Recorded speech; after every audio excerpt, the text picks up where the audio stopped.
Johnny Dollar. Earl Poorman, Johnny, down here in Sarasota. Earl, so heard of these days, to say nothing of the fishing. Yourself. But now listen. I'm listening. You remember how my home is situated out here on St. Armand's Key? Well, sure, I ought to. I've been there often enough. It's near the end of a long bayou that comes in from Sarasota Bay. Yeah, and the bayou is lined with expensive homes, private docks, and it's full of mullets, sea trout, sheep's head, flounder. So what about it? Johnny, what would you think if I told you I'd sold a man $50,000 worth of straight life insurance? Well, I think you were just doing your normal... Huh? Did you call to talk fishing or business? Listen, will you? Okay. What would I think if you sold a man a $50,000 policy? And? And then, 3 days later, just this morning, as a matter of fact, found his body floating under my dock. Oh. Okay, Earl. I think I'd better grab the first one I can. That's what I think. And not to go fishing.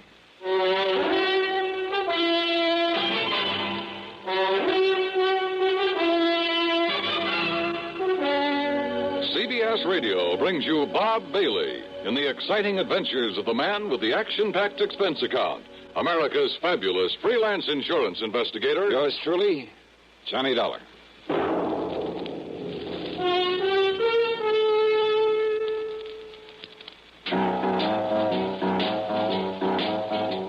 Talk about best-selling records. Here's a familiar tune about America's best-selling filter cigarette, Winston.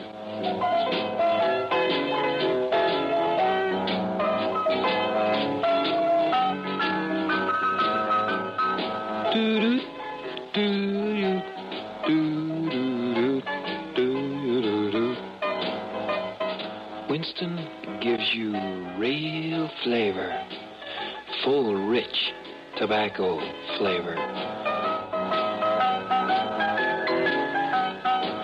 And you know, that's because only Winston has filter blend up front. Choice, flavorful tobaccos, specially selected and specially processed for filter smoking. No wonder Winston tastes good, like a cigarette should.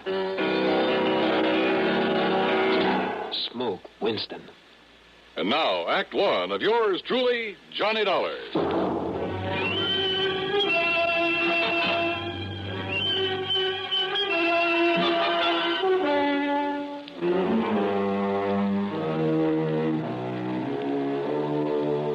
Expense account submitted by Special Investigator Johnny Dollar to the Tri-State Life and Casualty Insurance Company, Sarasota office.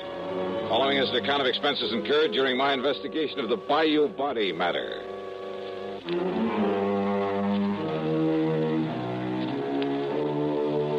Expense account, item 1, $73.50, plane fare and incidentals, Hartford to Tampa, Florida. There I'd figured on getting a ferry plane to Sarasota, but instead Earl Poorman met me at the international airport with his car. Oh, Johnny, I'm glad you got down here so quickly. You realize I only phoned you about 5 hours ago? Yeah, Earl, I just finished my breakfast. Matter of fact, I called you before I even contacted the police. Then you probably aren't sure whether it was natural death or suicide or what, huh? We'll find out what the police have found out when we get to Sarasota. You ask me, though, I think the old man simply went out on his dock this morning, had a heart attack, keeled over, and by the time he floated down to my place, he was dead. Who was he? Well, his name, Johnny, is Ralph P. Carter. He lived in the fourth home up the bayou from mine. That new place that was just being built the last time I was down here? That's the one. He was a man of 64, used to live in New York, where he had a business of some kind. But he had some heart trouble, so he quit and came down here to live and take it easy. Pretty well to do? Considering the house he put up, the way he and his wife lived, I'd say he was loaded. Matter of fact, I happen to know he was. Fancy car, private dock, Has nice a speedboat. wife, you say? Yes. Uh-huh. How old is she, Earl? About 50. You know what I was thinking, of course. What? Oh, if he'd been married to some much younger gal and having money and some insurance, but you know. Huh? You were thinking his wife had knocked him over to collect on this policy I sold him? Such things have happened, Earl. Well, it didn't this time for several reasons. One. He already owned a couple of other policies issued by some company up north, big ones, totaling over $200,000. Two, both he and his wife have so much in blue chip stocks, so much in the bank that... Well, that $200,000 won't mean a thing to her. Funny, then, that he should buy $50,000 more from you. Third, Carter's wife never knew about this policy I sold him. Oh? No. Nor is she named as beneficiary of it. Who is? Hold your hat, Johnny. This is right out of the pulp magazines. What do you mean? The beneficiary happens to be a former stripper. Stripper? You mean for burlesque? That's exactly what I mean. Her name is Mitzi Taylor. She lives up in New York. I see. You know the connection, Earl? Well, from what he told me when he bought the policy, well, I guess he'd known her pretty well in the old days, before he and his present wife got married. They were only married about 3 years ago, incidentally. Incidentally, huh? Well, what's that mean? Earl, I got a kind of funny idea cooking in the back of my head. About his wife, I mean. About his wife? Yeah, let's get on down to Sarasota and find out what the police have learned.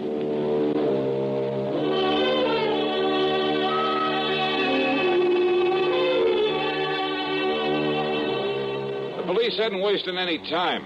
After recovering the body from the Bayou, they'd immediately turned it over to the coroner, Dr. Phillips.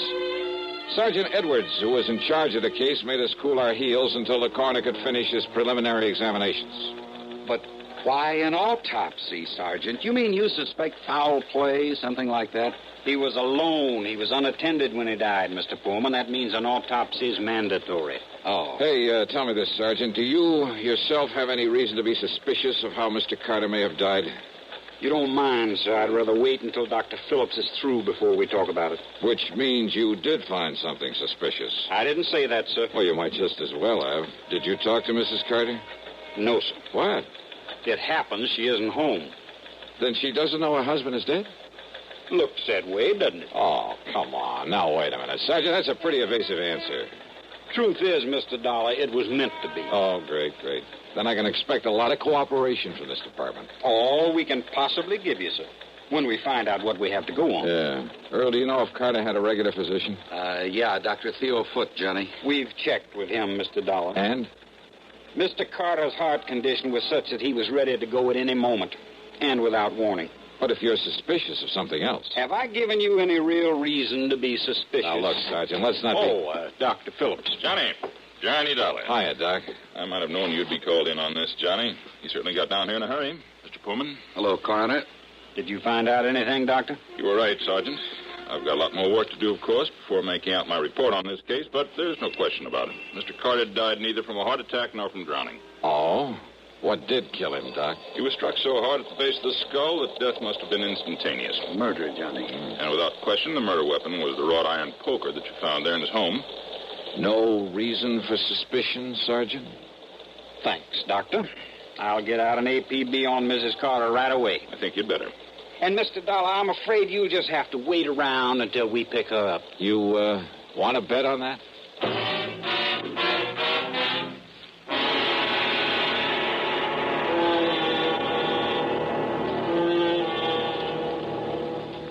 Act 2 of yours truly, Johnny Dollar, in a moment. Bonjour, I am Jacques Leroy, expert on the stereophonic phonograph. I will now clear up this whole subject. S'il vous plaît, listen to ordinary stereo. A girl crossing the street. Eh bien, now on Columbia Stereo 1. Ah, that was a pretty girl crossing the street. Quelle différence! The fantastic Columbia Stereo 1 phonograph gives you all the realism and excitement of a live performance. Why, in a moment, mademoiselle. Oh, la la. Oh, pardon. You see, only Columbia has exclusive stereo projection. Not just a few separated speakers, I know, but multiple speakers that send interlocking circles of sound through every inch of a room. See the Columbia phonograph, man, tout de suite. Columbia Stereo 1 portable start at $39.95. Consoles from $129.95. Attendez, ma chérie! Wait for me! And now, Act 2 of yours truly, Johnny Dollar and the Bayou Body Matter.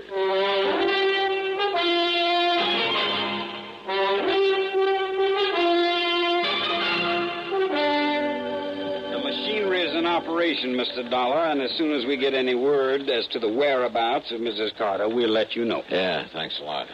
Earl, just how much did you know about Carter and his wife? Well, you know how it is, Johnny. There was some talk about their not getting along too well, but... I've thoroughly investigated, Mr. Dollar. They fought like cats and dogs. Well, now, I wouldn't go so far as to say that. At times, that is. At times. According to the people next door, they had quite an argument just last night. Oh? At one time, according to these people, she hollered at him, "I could kill you, Ralph. I could kill you." Yeah, well, that's not proof that she did. No? Then why would she say it? Haven't you ever told somebody you'd like to kill him? Well, saying I'd like to, or saying I could or would are two different things. And look here, sir. If she didn't do it, then why would she hightail it out of town early this morning? Oh, those neighbors reported that she did? Yes, sir. She drove away from their place at approximately the same time as the coroner says he was killed. Well, let's face it, Johnny. The sergeant must be right. She must have done it. No question about it, Mr. Dollar. But why? What could her motive have been? Who knows? Could have been most anything. Now that we know there was friction between them... And what about his money? She stands to be worth an awful lot with him out of the way. And don't you forget for 1 minute, she's much younger than he was. Not only that, but she's a nice, healthy, attractive woman, too. And he, with his heart condition, well, he was probably just a millstone around her neck. Makes sense, Johnny. Sure it does. Did you or the coroner find any fingerprints on that poker that was used on him? No, sir. But there was some lint from a pair of cotton gloves on it. All right, then. Johnny. All right. I've seen Mrs. Carter many times. She prides herself on her dress. She can afford to. And I've never seen her outside that house without a hat and without a pair of gloves. And, of course, a lot of people wear gloves when they drive a car. Okay. Now, don't you worry, Mr. Dollar. The APB is out, and every highway north of Bradenton, south of Venice, and east of Arcadia is being watched for her. When we get her, I'll let you know. Yeah, you do that. Come on, Earl, let's have some lunch. Sure. Nothing more we can do here. Reach you at Mr. Poorman's house, I take it. Don't bank on it, Sergeant. So Earl drove me to his home on St. Armand's Key, and by then I was beginning to wish I'd made the trip to Florida solely for purposes of fishing the blue waters of the Gulf with him. But then, after saying hello to his charming wife and having a drink and a good lunch with them, I walked over to the Carter place, 100 yards or so up the bayou. Much to my surprise, there was no policeman there to keep an eye on things in case Mrs. Carter should return.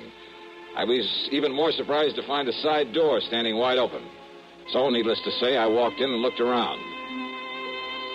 One of the first things that caught my eye in a den off the living room was a desk. It was locked, but I managed to pry it open without too much difficulty. And there, among other things, kind of half hidden away in a folder, I found some canceled checks, a whole series of them, written twice a year for a period of over 3 years. They were made out to Mitzi Taylor, the ex-Burley Queen. Pretty sizable checks, too, all for the same amount of money. No wonder he'd kept this desk locked. But during one period of time, well, 3 checks that should have been there were missing. And it gave me an idea. Out in the living room was another desk, a tambour, obviously Mrs. Carter's. Hidden away in the bottom of one of the drawers of that desk were the 3 missing checks. Huh? I beg your pardon. Mrs. Carter? That's right. Who are you? Johnny Dollar, special investigator for one of your husband's insurance companies. Special investigator? Yeah, here. My credentials. I see. And has my husband sent for you? Your husband? Of course. Where is he? You mind telling me where you've been since early this morning, Mrs. Carter? I don't know why not. I was somewhat upset this morning, and, well, being a woman, I chose to do something a man probably wouldn't understand. I've been at a beauty parlor. Where? Just this side of Bradenton. All right, now, Mrs. And Carter. if this is some kind of inquisition, I had a shampoo, a set, and a manicure. Tell me just one thing. Did you leave this house before or after your husband died? I don't believe Ralph was even up by the time. Ralph, dead. His body was found in the bayou this morning. Or did you know that? Oh, I am shocked, Mr. Dollar. Terribly shocked. I am not sorry. Go on, Mrs. Carter. I married Ralph 3 years ago. It was my second marriage. My first husband, though very wealthy, was a... I don't know why I'm telling you this. Go on, please. I thought that Ralph, because he was older than I would... Well, I thought that with my money, he'd be content to settle down to the quiet sort of home life I'd always... But don't you see, it was only for my money that he married me. The only woman he ever cared about, whom he continued to support with my money, was a horrible... See, you've been through my desk. Yes. I'd known about her for some time, Mr. Dollar. But yesterday, when I found those checks in his desk... Would you call them motive for murder, Mrs. Carter? I told him I would divorce him. I told him last night. I'm afraid it was quite a scene, but Good heavens. All right, now listen carefully. I want you to answer my questions carefully, regardless of how absurd you may think they are. Well, all right. You always wear gloves, don't you? What? Well, of course. This kind of gloves like you're wearing now? Only this kind. I have them made for me in France and sent to me on special order. Even when you're working in the garden, say? Of course. I save the old ones for that kind of thing. Any other kind of cotton or wool or domestic leather I'm allergic to. But, Mr. Dollar, I don't understand why... Such a little thing. And yet... What? And yet murder cases have been solved on a whole lot less. Murder? Did you say murder? So you found her for us, Dollar. Oh, Sergeant Edwards. So maybe you private dicks do have some value after all. All right, Mrs. Carter. Yes, Sergeant. I'm arresting you on suspicion of murdering your husband. You what? Now, just a minute, May as young well man. go along with him, Mrs. Carter. But, Mr. Dollar, But I'm glad you threw that word suspicion in there, Sergeant. What's that? Yeah, it may save you from being sued for a lot of money. Huh? Yeah, for false arrest.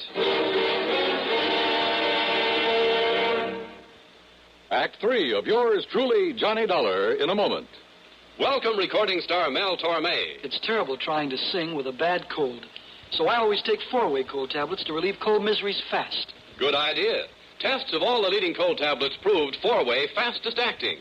4-way starts in minutes to relieve muscular pains, headache, reduce fever, calm upset stomach, also overcomes irregularity. When you catch cold, try my way.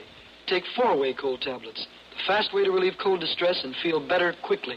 4-way, only 29 cents. Now, here's a word about another fine product of Grove Laboratories.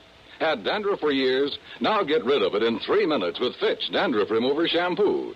3 minutes with Fitch regularly is guaranteed to keep unsightly dandruff away forever. Apply Fitch before wetting hair, rub in 1 minute. Add water, lather 1 minute. Then rinse 1 minute. Every trace of dandruff goes down the drain. 3 minutes with Fitch, embarrassing dandruff's gone. Fitch can also leave hair up to 35% brighter. Get Fitch Dandruff Remover Shampoo today. And now, Act 3 of yours truly, Johnny Dollar. After getting the address of Missy Taylor from him, I persuaded Earl Palmer to drive in a hurry to the airport up in Tampa. Item 2, 6795, plane fare to New York. It was very late by the time I arrived there, but item 3, $6 for a taxi to the neighborhood of Mitzi's apartment. Item 4, 10 cents for a phone call. And then I crossed my fingers. This was hardly the scientific approach to the solution of a murder case. I wouldn't get to first base if I had to identify myself over the phone. But she gave me a break. Hello? Mitzi? Yeah, that's right. This is... Louis? Yeah, Louis. What's the matter with you? Why are you talking like that? Gotta keep my voice down. Listen, didn't I tell you not to call me from down there in Florida? Come right back here. Louis, are you back here in New York already? Took a plane. Did you take care of Ralph Carter? Don't worry, baby. It'll be in all the papers. Okay. And come on over here and I'll pay you off. Sure. But then you're to clear out. You're to get out of this town as far away from me as you can. Sure. Okay. Come on over. Yeah, a real break. Now it was up to me to take the fullest possible advantage of it. Item 5, another dime for another phone call, this time to Lieutenant Randy Singer at the 18th Precinct. No question about it, Johnny. Old man Carter must have known that sooner or later his wife would catch on to all the money he's been giving his dame. Right. And maybe he was getting tired of sending out those checks. Right. So to get off the hook and still provide for Mitzi, he named her as beneficiary to a $50,000 insurance policy. Sure, his wife would know about it after he died, but she wouldn't be able to do anything about it. Yeah, but little Mitzi just couldn't wait, huh? Now, look, I don't anticipate any trouble with her, Randy, but if you're going to be around for a while, well, after I've wrapped it all up, I'll call you to come over and make the arrest, huh? Seems to me you have got it all wrapped up. Sit tight, Randy, and I'll call you.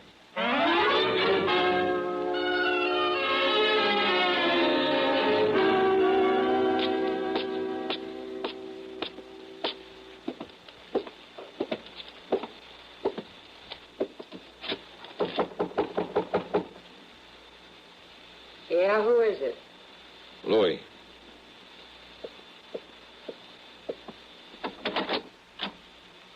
Louis, huh? Do you mind if I come in, Mitzi? Now, who are you? Johnny Dollar, special investigator. Yeah? For who? The company that issued that $50,000 policy you are not going to collect on. You know something, Johnny? That's where you're wrong. Oh, you think so? Did you see Ralph Carter's body floating around in that bayou down there in Florida? I'm afraid I didn't. Well, you should have, Johnny. Because then you'd know what you're going to look like floating down the dirty East River. Sorry, Mitzi, but, hey, wait a minute. How did you know Carter's body was thrown into the bayou? You took too long getting over here, Johnny, after that phony phone call. Come on in, Louis. Take care of him. What? One move for a gun and I blow your head off, mister. Go ahead, Mitzi. Take his gun away. Okay, I've got it. Now keep it on him while I take him apart so we can feed the fish out in that river. No, wait a minute. Huh?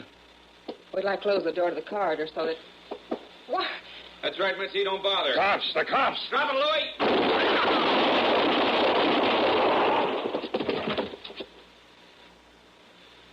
Okay, boys. Take what's left of them out of here. Right, Lieutenant. Maybe you better put some cuffs on the dame. Right. Come on, baby. Hiya, Johnny. Fancy meeting you here. Very funny. And, hey, what happened? I thought you were going to call me back. Oh, stop hamming it up, will you, Randy? But, thanks. Think nothing of it.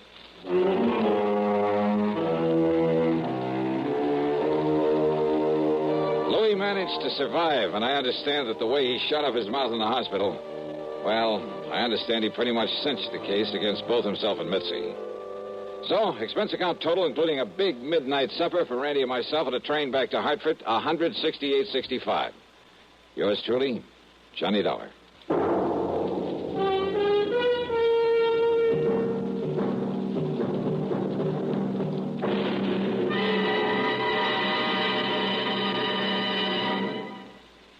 Our star will return in just a moment.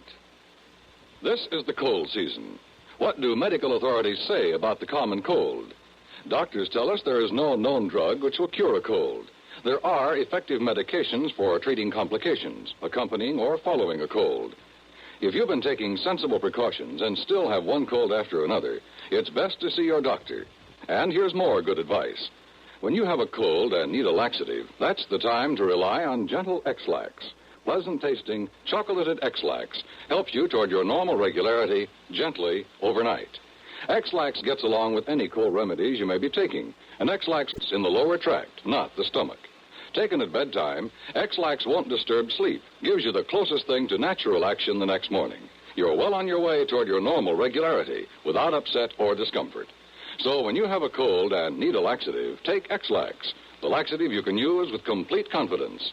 X-Lax helps you toward your normal regularity gently overnight. X-Lax.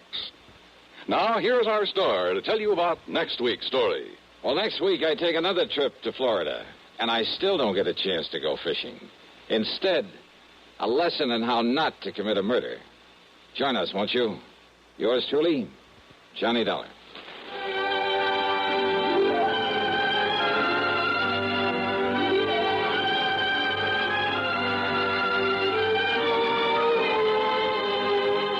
Yours truly, Johnny Dollar, starring Bob Bailey, originates in Hollywood and is written, produced, and directed by Jack Johnstone. Heard in our cast were Virginia Gregg, Lillian Bayef, Dick Perrin, Sam Edwards, Barney Phillips, Herb Vigran, and Frank Gerstle. Be sure to join us next week, same time and station, for another exciting story of yours truly, Johnny Dollar. This is Dan Cubberly speaking.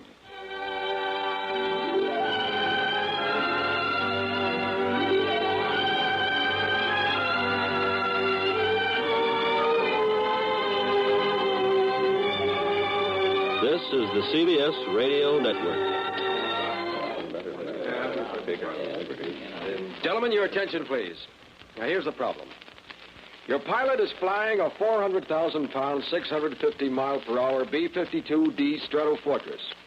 Now, with the weather, wind, and bomb load information provided on your test sheet, I want you to figure your estimated time of arrival at point X on the map, 2,109 miles away.